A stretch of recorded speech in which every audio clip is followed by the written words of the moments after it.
Then the MCA will review and will approve the incorporation.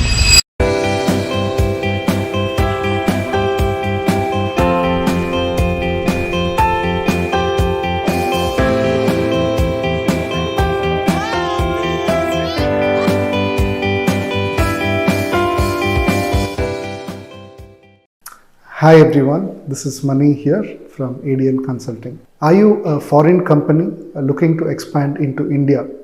India is one of the fastest growing major economies of the world, offering access to massive customer base, skilled workforce, investor-friendly reforms. In this video, we will walk you through what a foreign subsidiary is, step-by-step registration process, what are the documents required, government approvals that are involved in establishing a foreign subsidiary, and the estimated timeline. What is a foreign subsidiary company in India? A foreign subsidiary company is a company where at least 50% of the shareholding is of the foreign entity. And this company is incorporated in India under the Companies Act 2013. And this company is treated as an Indian company in terms of legal and taxation purpose. Most of the foreign investors prefer private limited company, a type of company in India, because it offers limited liability and it is treated as a separate legal entity in India, and also 100% FDI, foreign direct investment, is allowed under the automatic route from a foreign investor to the Indian entity. The process of incorporating a foreign subsidiary company in India. The first step is obtaining a digital signature.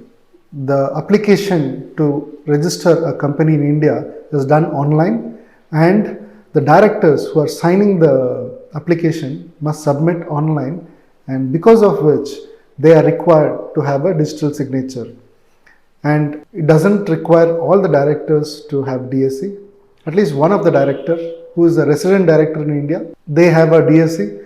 Along with their DSC, we can submit the application to the MCA portal. Once the DSC is prepared, then name application or name reservation is the second step.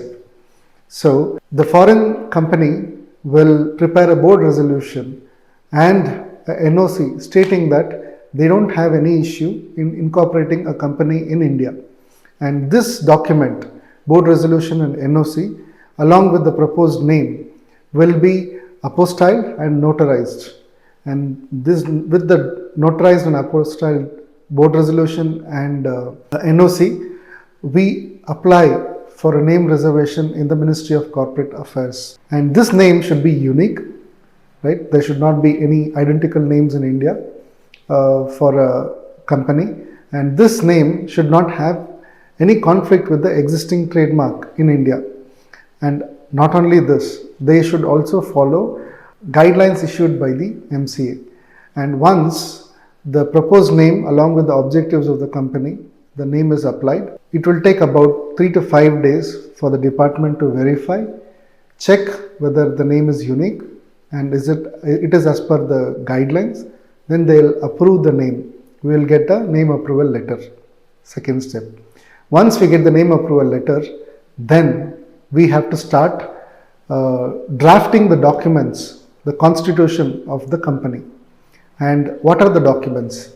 Right? So we have to prepare the MOA and AOA, Memorandum of Association, Articles of Association, and we also have to prepare declaration and the consent form from every director and the shareholders of the company. Along with this, we also must submit the address proof of the company, whether the company in which state and do they have registered office in India. We have to give the address. So this is, once these documents are prepared and ready, signed, all of these documents from the foreign nation must be again notarized and apostilled. Once we get the notarized and apostilled copy, so we will go to the MCA portal and file a form called Spice Part B, right? So this is an incorporation form where we will submit all these documents, and then we affix the DSC of a director, which will be verified by a CA or a CS. And once they submit the form, then the MCA will review and will approve the incorporation. Once the form is approved, then the company is incorporated. The company will be having a unique company identification number, and they will also issue PAN, income tax number, and then the PAN number. Along with this, EPFO, the Provident Fund, and ESIC, the insurance registrations for the organization will also be registered, and the registrations numbers will be approved. After the incorporation, there are certain activities must be done.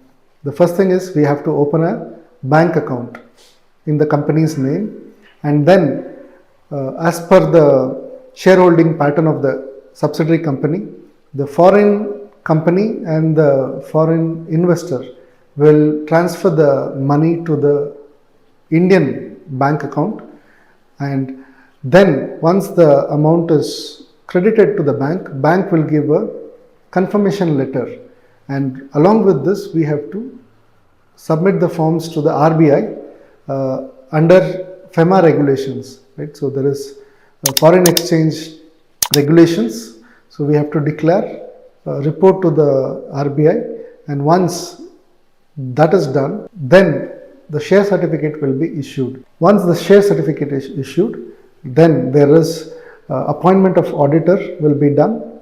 The business commencement will have to be filed with the MCA. Once this is done, the company is ready to start its operations. Every state in India have different additional requirement for a company to register after incorporation. For example, there are certain states which require professional tax registration, and there are certain states that may also require shop and establishment registration.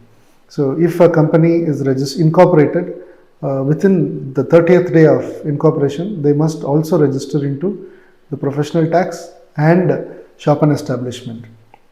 In case if a company is requiring import-export, then they can apply for an import-export license, and if they start trading goods and services and they may want to have GST, then they can apply for a goods and service tax registration. What are the documents required for incorporating a foreign subsidiary company? From the parent company, the documents that are required are the certificate of incorporation or a registration certificate of the foreign company, and MOA and AOA relevant documents, board resolution and NOC, list of directors of the foreign company and who is the authorized signatory, their details. And all of these details must be notarized and apostilled. And along with these, the individual documents also require the passport, address proof, mobile bill, passport size photo of the directors and shareholders also require, and these documents must be apostilled and notarized. From the Indian resident director, a resident director is someone who is staying in India for more than 182 days in the previous financial year. And from the Indian resident director, the documents that are required are PAN card, Aadhaar card, the ID and address proof, and also a photo and their email ID and mobile number. What are the timelines that are required for incorporating a foreign subsidiary company? For DSC and documentation, it will take usually 3 to 5 days. Name approval will again take 3 to 5 days. Incorporation filing and the approval, getting a certificate of incorporation, will take about 1 week's time. And post-incorporation, bank account opening will usually takes between 7 to 15 days. FEMA regulations, reporting the funds after transfer, right? So this has to be done within 30 days of the receiving of funds and allotment of shares. The total timeline taking to register foreign subsidiary is between 3 to 5 weeks, 1 month on an average. depending on the documents and the departments. There's no delay, right? So there's no delay in the bank account opening. If everything works out fine, then in 1 month you can get a foreign subsidiary company to be registered in India. And do we need government approval for registering a subsidiary company? In most of the cases, 100% foreign direct investment is allowed in India under automatic route. We don't need approval. Right? However, there are certain sectors, right, so of doing business, they need prior approval, and that depends on case to case, right? So we must, based on the kind of business that you want to do, we can check the approval route and we can decide whether it requires prior approval or it can be approved through automatic route. What are the challenges that most of the investors face, right? So the first one is incorrect documentation. They are not aware of what are the documents required, and they might make a mistake in preparing the document, right? So there are delays due to the apostille requirements, and there are some delays with regards to the foreign FDI. There may be delay with regards to the FEMA regulations or non-compliance, right? So in opening a bank account, there might be a delay, or if it is under approval route, then there may be delay with the approval compliances, right? So we, as a professional consulting firm with a lot of experience incorporating foreign subsidiary companies in India, we will help you with the end-to-end compliance, and we will help you with the documentation, talking to the bank and ensuring that there are no delays with the bank. And not only until incorporation, even after incorporation, will help you with every step so that the entire process is smooth for a foreign investor. Setting up a foreign subsidiary in India is straightforward only when we do it correctly. With proper planning, documentation and compliance, your Indian expansion can be completed efficiently and within weeks' time. If you are planning to expand into India and want expert guidance, feel free to reach out to us, and we specialize in seamlessly ensuring that every foreign subsidiary is incorporated on time, and there are ongoing compliances support system also with us will help you post incorporation, that your entry into India will be smooth. Thank you.